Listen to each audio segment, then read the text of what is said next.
यानंतर बातमी आहे सोलापूरमधून। सोलापुरात सत्ताधारी आणि विरोधकांकडून आरोप प्रत्यारोपांच्या फैरी झडतायत। 10 वर्षांमध्ये भाजप खासदार काही करू शकले नाही असा हल्लाबोल प्रणिती शिंदेंनी केला आहे। ना रोजगार आणला ना विमान सेवा सुरू केली असं प्रणिती शिंदे म्हणाल्या। तर प्रणिती शिंदेंच्या आरोपांना राम सातपुतेंनी प्रत्युत्तर दिलंय। सोलापूरला 25 वर्ष पुढे नेईन शब्द देतो असं राम सातपुते म्हणाले।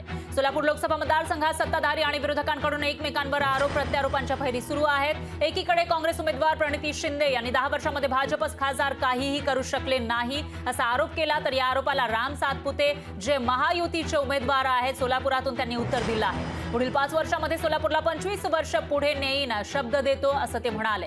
विमानतळ सुरू झाल्यानंतर सोलापूरकरांसाठी उत्तम प्रकारचा आयटी पार्क उभा करणार असा वादा सुद्धा राम सातपुतेंनी केला आहे।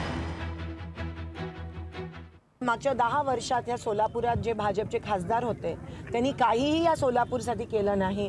ना साधी पाईपलाईन आणू शकले, ना एक रोजगार आणू शकले, ना साधी विमान सेवा सुरू करू शकले आणि वर तर महागाई पण कमी करू शकले नाही।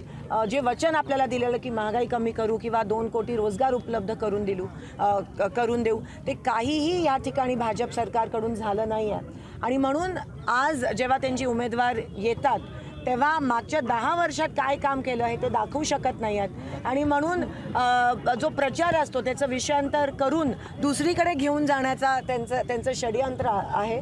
आज सोलापूरची जनता त्यांना सांगते की मुद्द्याचं बोला, मागच्या 10 वर्षात तुम्ही काय केलं हे या ठिकाणी सांगा आणि मुद्द्यावर आम्ही त्यांना आणणार आहोत। कुणालाही विचारा की राम सातपुतेने कशा पद्धतीने काम केलं। मी काम करणारा कार्यकर्ता संघर्ष करून त्या ठिकाणी स्वतःचं शिक्षण स्वतः काम करून त्या ठिकाणी शिकलेलो मी विद्यार्थी आहे आणि राष्ट्रीय स्वयंसेवक संघाच्या विचाराने घडलेलो मी कार्यकर्ता आहे।